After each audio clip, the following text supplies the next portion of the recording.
आवळ्याचं काहीतरी बनव ना. चला मग बनूया.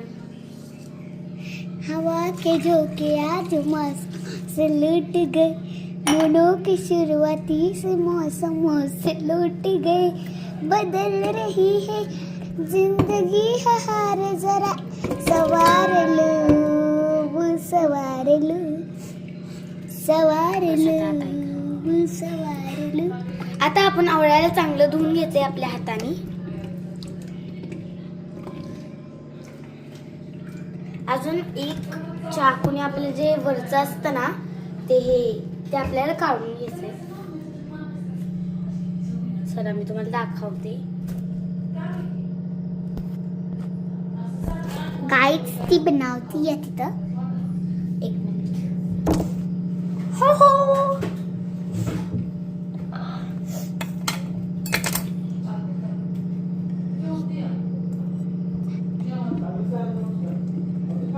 मागचं पण कापून घेतलंय. त्याने जे आवळा असतो ना ते सगळी घाण आणि ते निघून जातं वरचं. त्याने खूप म्हणजे चांगलं आपल्याला वरचं पण कापायला येतं. अजून चांगलं प्रोटीन पण भेटतं. असं वरचं कापून घेतलं तरी चालेल. तर कापून घेतलंय. तर वरचं हे वालं आहे ना त्याला आपण असं चाकूने काढायचंय. एकदम नॉर्मल काढायचंय. थोडंसंच एकदम असं ते हे असं.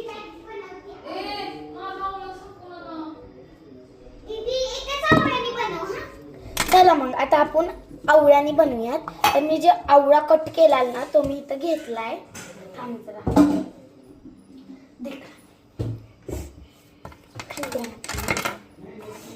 आणि हॅलो गाईज.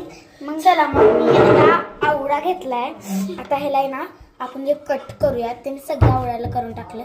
त्याला करूयात आणि हे जी मी एकट्याचीच रेसिपी देणार आहे फक्त. ते तुम्ही सगळ्या आवळ्यावर बनवायचे. आणि इतकी यम्मी रेसिपी आहे की आवळा फक्त तुम्हाला खाऊ वाटेल. आणि तुम्ही कोणतंच फळ खाणार नाही, फक्त आवळाच खाचाल.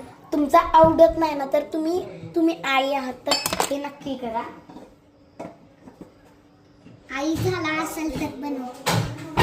छोट्या बाळांना पण खूप चांगलं आहे.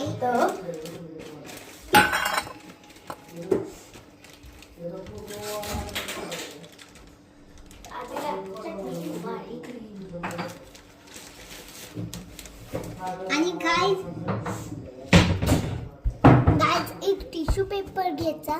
अजून मी इथं चटणी आणि मीठ घेतलं. तुम्हाला पण चटणी आणि मीठ घ्यायचं. ओके.